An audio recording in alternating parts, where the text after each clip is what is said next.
اسی شعبان المعظم کے مہینے میں سے پہلے جب ہمارے آقا صلی اللہ علیہ وسلم رمضان المبارک کے مہینے سے پہلے جو روزے رکھے کرتے تھے وہ اسی شعبان المعظم کے مہینے میں روزہ رکھا کرتے تھے. وہ اس لیے روزہ رکھا کرتے تھے کیوں کہ میں پہلے رمضان کی تیاری کروں. بولو سبحان اللہ. تو یہ شعبان المعظم کا وہ مہینہ ہے. اس مہینے کے اندر ہمارے آقا صلی اللہ علیہ وسلم خود روزہ رکھا کرتے تھے. تو ہمیں بھی چاہیے کہ ہمیں بھی نبی کی سیرت پر بھی عمل کریں, ان کی سنتوں پر بھی ہمیں چلیں. اسی مہینے کی ایک وہ رات بھی افضل رات بنائی ہے کہ اس مہینے میں کہ وہ اس مہینے اس رات کو شب برات کے دن سے یا رات سے مانی جاتی ہے. تو اس لیے آقا صلی اللہ علیہ وسلم سے کسی نے پوچھا کہ یا رسول اللہ صلی اللہ علیہ وسلم آپ شعبان المعظم کے مہینے میں آپ کیوں روزہ رکھتے ہیں؟ کہ اس لیے میں روزہ رکھتا ہوں کہ کیا معلوم میرا نامہ اعمال اللہ کی بارگاہ میں پیش کیا جائے تو میں روزے دار ہو تو میرا روزہ بھی اللہ کی بارگاہ میں قبول ہو جائے. میرا نامہ اعمال اللہ کی بارگاہ میں اگر پیش کیا جائے تو میں روزے سے ہو میرا رب مجھ سے مخاطب ہو. سبحان اللہ. تو شعبان المعظم کا مہینہ اس لیے کہا گیا ہے کہ ہم اس میں نیک اعمال کریں, نیکی کریں, بدی سے بچیں, گناہوں سے بچیں. ہم اللہ کی بارگاہ میں سچے دل سے توبہ کریں. اگر عمر بھر اگر گناہ کرتا رہے, شعبان سے پہلے شب برات سے پہلے بندہ گناہ کرتا رہے, اگر بعد میں معافی اللہ سے وہ ایسی معافی مانگے, اے اللہ میں تجھ سے ایسی معافی مانگتا ہوں, تجھ سے ایسی توبہ کرتا ہوں, انشاءاللہ آئندہ ایسا گناہ نہیں کروں گا. تو اس شعبان کہ ساری عمر اگر نیکی کرتا رہے, اگر جب نامہ اعمال اللہ کی بارگاہ میں پیش کیا جائے اس سے پہلے اگر بندہ گنہگار ہو تو وہ جہنمی ہو جاتا ہے. اگر بندہ اگر گناہ کرتا رہے کرتا اگر شب برات سے پہلے اگر ہمارے نامہ اعمال اللہ کی بارگاہ میں پیش کیا جائے اس سے پہلے اگر ہم اللہ کی بارگاہ میں سچی دل کے اندر توبہ کر لیں کہ آئندہ ہمیں ایسا کبھی گناہ نہیں کریں گے تو وہی اگر جہنمی ہوگا. رب فرماتا ہے کہ اگر وہ میرا بندہ سچی دل کے اندر توبہ کرتا ہے, اس کا نامہ اعمال میری بارگاہ میں پیش کیا جاتا ہے, وہ سچی دل کے اندر توبہ کرتا ہے تو میں اس کو جہنم سے چھٹکارا کر کے جنت اس کو داخل کر دیتا ہوں. جنت کا حقدار بنا دیتا ہوں. تو میرے آقا صلی اللہ علیہ وسلم کے پیارے دیواروں, یہ وہ شعبان المعظم کا مہینہ ہے. اس مہینے میں ہمیں چاہیے کہ ہم نیکی کریں. صحابہ کرام کا آپ نے سنا ہوگا, صحابہ کرام ایک دوسرے سے بڑھ کر کے یہ کہتے تھے, دل میں یہ خواہش رہتی کہ فلاں اگر صحابی رسول نیکی کرتا ہے تو اس سے بھی بڑھ کر کے بھی نیکی کرو. بولو سبحان اللہ. میں اس سے بڑھ کر کے نیکی کرو. مگر آج کا مسلمان یہ سوچتا ہے کہ اگر مہینے میں وہ 50,000 کماتا ہے تو میں کیوں نہ لاکھ روپے کما لوں مہینے کا. یہ بندوں کی خواہش ہو رہی ہے. مگر صحابہ کرام کا ایمان دیکھیں, بزرگان جان دین کا ایمان دیکھیں, غریب نواز کا ایمان دیکھیں, صلاح الدین ایوبی کا ایمان دیکھیں, غازی کا سالار مسعود کا ایمان دیکھیں, آپ ابن محمد بن قاسم کا ایمان دیکھیں, آپ غوث پاک کا ایمان دیکھیں. وہ یہ سوچتے تھے کہ اگر کوئی نیک کام کرے اسے بڑھ کر کے ہم نیک کام کریں. بولو سبحان اللہ. اس لیے دنیا انہیں سلام کرتی ہے. آج دنیا ان کی چوکھٹ پہ جا کر کے سلام کرتی ہے. وہ اس لیے کرتی ہے کہ انہوں نے صحابہ کرام کے راستے کو آزمایا, انہوں نے نبی کی سیرت کو آزمایا, انہیں نبی کی سیرت پر چلے, انہوں نے حضور صلی اللہ علیہ وسلم کی سنتوں پر عمل کیا, انہوں نے اپنی زندگی کو حضور صلی اللہ علیہ وسلم کی زندگی پر چلنا سیکھے. اس لیے دنیا انہیں سلام کرتی ہے. صحابہ کرام یہ سوچا کرتے تھے کہ ہم کیوں نہ ایک دوسرے سے بڑھ کر کے کیا نیک کام کریں, نیکی کام کریں, بدی سے روکیں, ایک دوسرے کے ساتھ اچھا بھلا کریں. حضور صلی اللہ علیہ وسلم کے صحابہ کرام وہ صحابہ کرام تھے کہ آج کل کا مسلمان امتی کہاں اپنی زندگی کو کھو رہا ہے, کہاں اپنی زندگی کو غافل کر رہا ہے. تو صحابہ کرام کے آپ ان کی نیکی کو پڑھیں, آپ ان کی سیرت کو پڑھیں. آپ جب ان کی سیرت کو پڑھیں گے, جب ہمارا ایمان تازہ ہوگا تو پیارا ہم ہر بندہ یہی خواہش کرتا ہے, اے اللہ ہمیں مدینے میں موت نصیب ہو جائے، ہمیں مدینے میں موت نصیب ہو جائے، یا یہ دعا کرتے ہیں اے اللہ سب سجدے کے اندر ہو ہماری موت آ جائے، یہی دعا کرتے ہیں۔ اور صحابہ کرام یہ بھی دعائیں کیا کرتے تھے اور ایک دوسرے سے بڑھ کر کے بھی یہ کرتے تھے ہم اس سے بڑھ کر کے بھی نیکی کریں۔ ابو بکر صدیق رضی اللہ تعالیٰ عنہ خلیفہ اول، آپ کے دور کے اندر آپ کس طرح نیکی کیا کرتے تھے؟ حضرت عمر رضی اللہ تعالیٰ عنہ وہ کیسے نیکی کیا کرتے تھے؟ اور صحابہ کرام کس طرح وہ نیکی کیا کرتے تھے؟ تو میرے آقا صلی اللہ علیہ وسلم کے پیارے کی بات حضرت ابو بکر صدیق رضی اللہ تعالیٰ عنہ کہ اپنی خلافت وہ حضور صلی اللہ علیہ وسلم کے خلیفہ اول ہے، آپ جب نیکی کیا کرتے تھے آپ نیکی اس طرح کیا کرتے تھے، لوگوں کی غیروں کی آپ دوسروں کی لاچاروں کی مجبوروں کی مدد کیا کرتے تھے۔ تو حضرت ابو بکر صدیق رضی اللہ تعالیٰ عنہ جب نیکی کیا کرتے تھے نا تو حضرت عمر فاروق اعظم رضی اللہ تعالیٰ عنہ وہ یہ دل میں تمنا کرتے تھے کہ اے اللہ کے رسول کے صحابیوں کیوں نہ ہم ابو بکر صدیق سے بڑھ کر کے نیکی کیوں نہ کریں، ہم ان سے بڑھ کر کے نیکی کیوں نہ کریں، کیونکہ نیکی کرنا اچھا کام ہے، لیکن ہم ابو بکر صدیق سے بڑھ کر کے کیوں نہ نیکی کریں۔ وہ حضرت عمر فاروق رضی اللہ تعالیٰ عنہ صحابہ کرام سے کیا کرتے تھے؟ تو حضرت ابو بکر صدیق رضی اللہ تعالیٰ عنہ جب صبح کا وقت صادق صبح کا وقت آپ نکل کے وہاں جایا کرتے تھے، ایک مجبور عورت جو بیوہ عورت تھی وہاں جا کر کے ان کی خدمت کیا کرتے تھے، وہاں جھاڑو پوچھا کیا کرتے تھے۔ جب آپ واپس آتے تو حضرت عمر رضی اللہ تعالیٰ عنہ یہ سوچتے کہ یہاں میرے سے پہلے کوئی کام کر کے نیکی کر کے کام کر کے چلا گیا، وہاں جا کر کے دیکھا کرتے تھے۔ تو حضرت عمر رضی اللہ تعالیٰ عنہ ایک رات ایسا تھے کہ آپ نے سوچا کہ میں فجر نماز آج حضرت ابو بکر صدیق سے پہلے جا کر کے پہنچ جاؤں، بیٹھ جاؤں، فجر نماز نبی کے پیچھے پڑھوں گا، پھر جا کر کے میں جا کر کے نیکی کروں گا، فلاں جا کر کے نیکی کر کے آؤں گا، فلاں کی جا کر کے میں مدد کر کے آؤں گا۔ تو حضرت عمر رضی اللہ تعالیٰ عنہ کی یہ سوچ تھی۔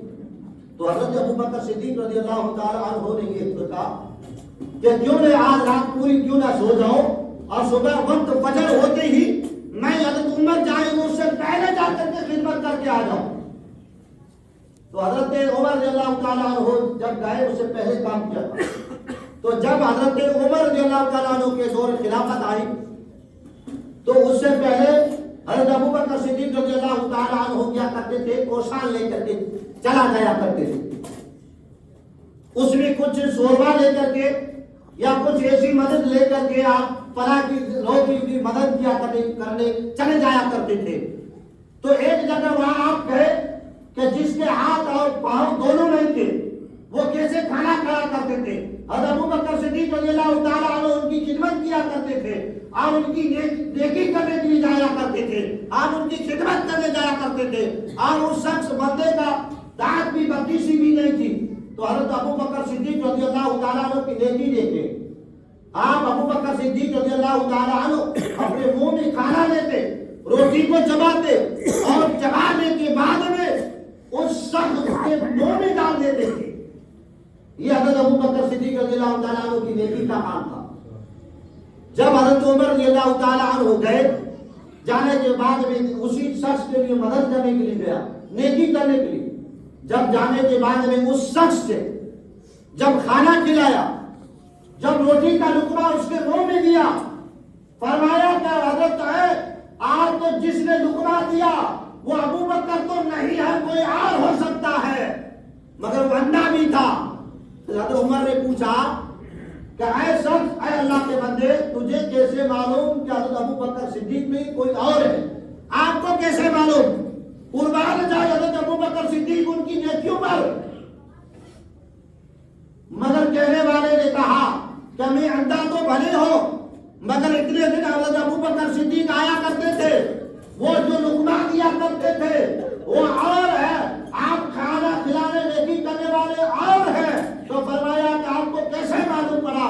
کہ مجھے اس لیے معلوم پڑا کہ میرے دانت نہیں ہے، پر حضرت ابو بکر صدیق رضی اللہ تعالیٰ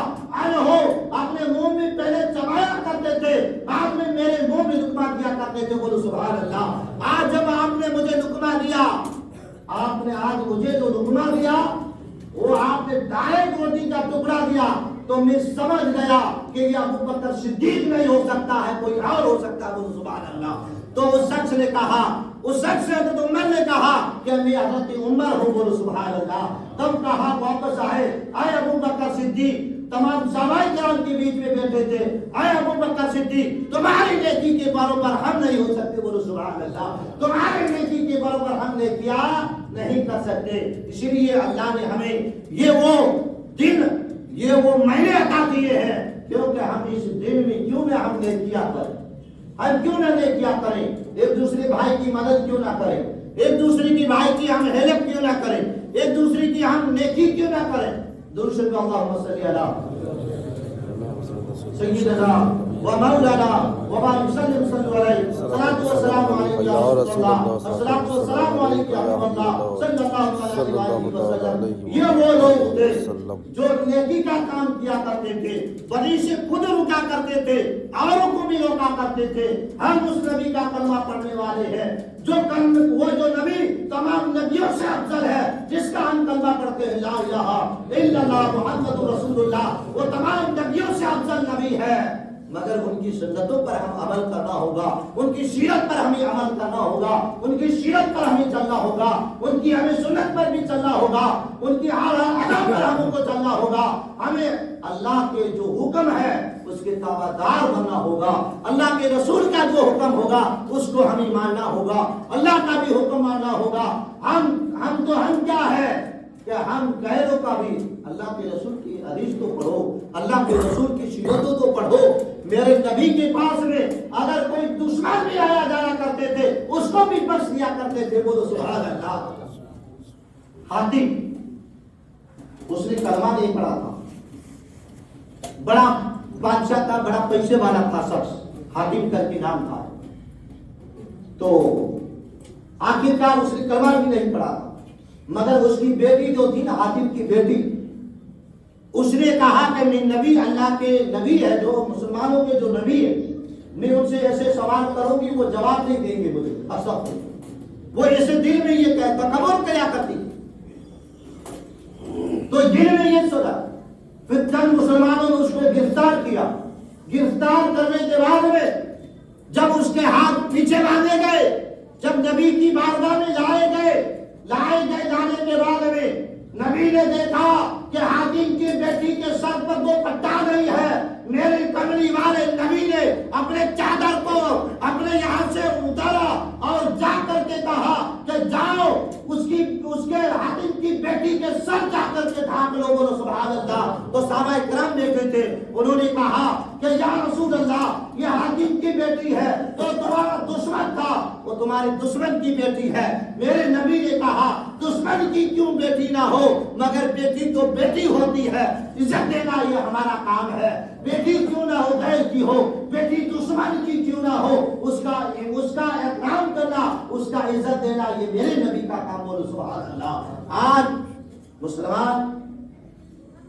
کا مسلمان بہن بیٹیوں کی عزت نہیں دے، عزت دینا یہ میرے نبی کی سنت ہے، بولو سبحان اللہ، یہ میرے نبی کی سنت ہے۔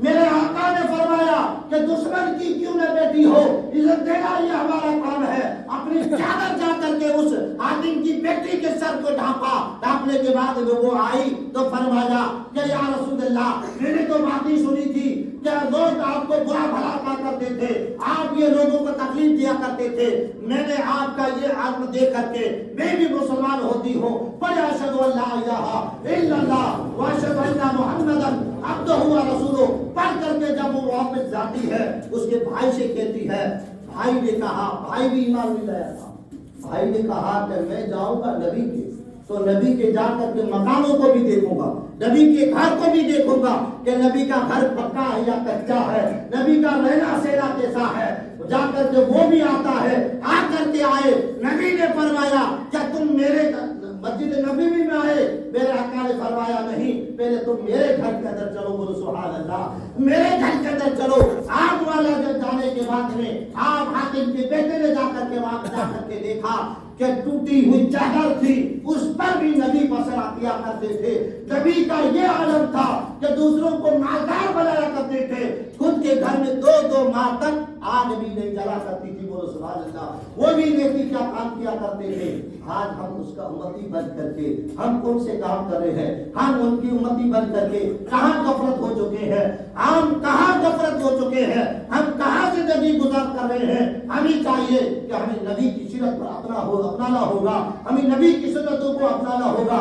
کیا اگر نبی کی سنتوں کو اپنایا تو حکومت بھی ہمیں کوئی پریشانی نہیں دے سکتی ہے۔ اس لیے ہم نے جو نبی کی حکومت، نبی کی جو سنتوں تھی، نبی کی جو سیرتیں تھی، اس پر چلنا چھوڑا، ہم در کی ٹھوکریں کھا رہے ہیں۔ اس لیے ہمیں چاہیے کہ ہم آپس میں ایک اور نیک بنے، آپس میں محبت سے رہیں، ایک دوسرے کو نیکی کی دعوت دیتے رہیں، ایک دوسرے کو نیکی کی دعوت دیں۔ یہ وہ شعبان المعظم کا مہینہ ہے، اس مہینے میں ہم بڑھ چڑھ کر کے اس مہینے کے اندر ہمارے نامۂ اعمال، ہم نے جو 12 مہینہ یا پچھلے 12 مہینے اس شب برات سے لے کر کے آج جو آنے والی شب برات کے اندر جتنے بھی ہم نے گناہ کیے ہیں، وہ سارے جو ہم نے گناہ کیے، جو بدی کی، نیکیاں کی، وہ سارے شب برات کے 15ویں رات کو وہ ہمارے نامۂ اعمال اللہ کی بارگاہ میں پیش کیے جائیں گے۔ اس لیے پہلے ہمیں یہ چاہیے کہ ہم نیکی کام کریں، اپنے بھائی کو کسی کو تکلیف نہ دیں، یا کسی کا دل دکھایا ہے اسے ہم معافی مانگیں، اپنے باپ سے معافی مانگیں، اپنے بھائی سے معافی مانگیں، ہم اپنے پڑوسی سے معافی مانگیں، ہم اپنے دل کے اندر یہ رحم پیدا کریں کہ اللہ کے رسول نے دشمن کی بیٹیوں کو، دشمن کو بھی دعائیں دی، تو ہم ان کی امت ہو کر کے نبی کے وسیلے سے ہم اس کو بھی معاف کر دیں، بولو سبحان اللہ، ہم بھی نبی کے صدقے میں ہم بھی اس کو معاف کر دیں۔ یہ دل ہم بڑا رکھیں، یہ ہم دل بڑا رکھیں تو میرے آقا صلی اللہ علیہ وسلم کے پیارے دیوانوں، ہمارے نبی صلی اللہ علیہ وسلم جب حضرت جابر کے گھر گئے، جب جابر نے دعوت کی، دعوت کرنے کے بعد میں تم سامان کو لے کر کے گئے، جب حضرت جابر نے جب کھانا کھانے کے لیے شروع کیا، میرے آقا نے فرمایا کہ شروع کرتے وقت ایک صحابی نے کہا کہ یا رسول اللہ میرا روزہ، کیا فرمایا کہ میرا روزہ ہے، رمضان کا مہینہ نہیں تھا۔ سنو میرے آقا صلی اللہ علیہ وسلم کے پیارے دیوانوں، سنو میرے نبی کے کلمہ پڑھنے والوں، پڑھو دم میرے نبی کے بھرنے والوں۔ میرے نبی سے اس صحابی نے کہا کہ میرا روزہ ہے، کون سا روزہ؟ نفلی روزہ تھا۔ میرے نبی نے فرمایا کہ تیرا روزہ، تو کہا کہ رمضان کا مہینہ تو نہیں ہے، تب فرمایا کہ میرا نفلی روزہ ہے، تو کہا کس لیے رکھا ہے؟ کہ میں نے رب کی رضا کے لیے رکھا ہے۔ نفلی روزہ ہو اللہ کی رضا کے لیے رکھا جائے، اگر فرض ہو پھر بھی رب کی رضا کے لیے رکھا جائے۔ تب کہا کہ آپ نے روزہ رکھا، تو کہا آپ نے کس لیے؟ اللہ کو راضی کرنے کے لیے میں نے رکھا۔ تب ٹھیک ہے، اللہ کی رضا کے لیے رکھا، تو کہا ہاں، مگر تیرے بھائی نے تیرے کو دعوت کی ہے، تیرے بھائی نے تجھے دعوت کی ہے، اگر تو انکار کرے گا، تو کہے گا میں روزے دار ہوں، تو بھائی کا دل ٹوٹ جائے گا۔ بھائی کا جب دل ٹوٹ جائے گا تو بھائی بھی ناراض ہوگا، اللہ بھی ناراض ہوگا۔ اس لیے تجھے یہ چاہیے کہ تو روزہ توڑ دے اور بھائی کا دل جوڑ دے، بولو سبحان اللہ۔ یہ میرے نبی نے فرمایا، کیا فرمایا؟ اس صحابی سے فرمایا کہ تو روزہ توڑ دے۔ کیا فرمایا؟ کہ تو روزہ توڑ دے۔ کیوں توڑوایا؟ کہ اگر تو روزہ توڑ دے گا تو اس کا کفارہ بھی ہوگا، بولو سبحان اللہ۔ کیا فرمایا؟ کہ اگر تو روزہ توڑ دے گا تو اس کا کفارہ یہ ہے 7 مسکینوں کو صبح شام تو پیٹ بھر کے کھانا کھلا دے، یہ اس کا کفارہ ہو جائے گا، بولو سبحان اللہ، اس کا کفارہ ہو جائے گا۔ اگر بھائی کا دل ٹوٹ جائے گا یہ دوبارہ نہیں جڑے گا، اس لیے تو روزہ کو توڑ دے اپنے بھائی کو راضی کرنے کے لیے، اب وہ اس کی دعوت کو منظور کر لے۔ آج کا مسلمان کا کیا حال ہے؟ میرے آقا صلی اللہ علیہ وسلم کے پیارے دیوان، ہم اپنے ایک دوسرے بھائی کا دل جوڑنے کی کوشش کریں، بولے انشاءاللہ ایک دوسرے بھائی کا دل جوڑنے کی کوشش کریں۔ یہاں تو یہ ہو رہا ہے کہ اولاد بھی ماں باپ کا دل توڑ رہے ہیں۔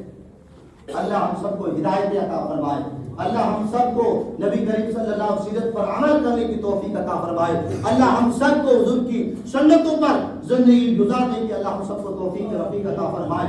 اللہ ہم سب کو آپس میں ایک اور نیک اور محبت کے ساتھ میں اللہ ہم سب کو رہنے کی توفیق رفیق عطا فرمائے. مسلمانوں نمازوں کی پابندی کریں, بھائی بھائی بن کر کے رہیں, محبت سے رہیں. یہ دنیا 4 دن کی زندگی ہے. ہمارے دادا چل گئے, پردادا چلے گئے, لکڑ دادا چلے گئے, یا کیا ساتھ میں لے گئے, کچھ ساتھ میں لے گئے. اگر محبت سے رہے, محبت سے گئے, دنیا آج بھی ان کو سلامت کرتی ہے, سلام کرتی ہے.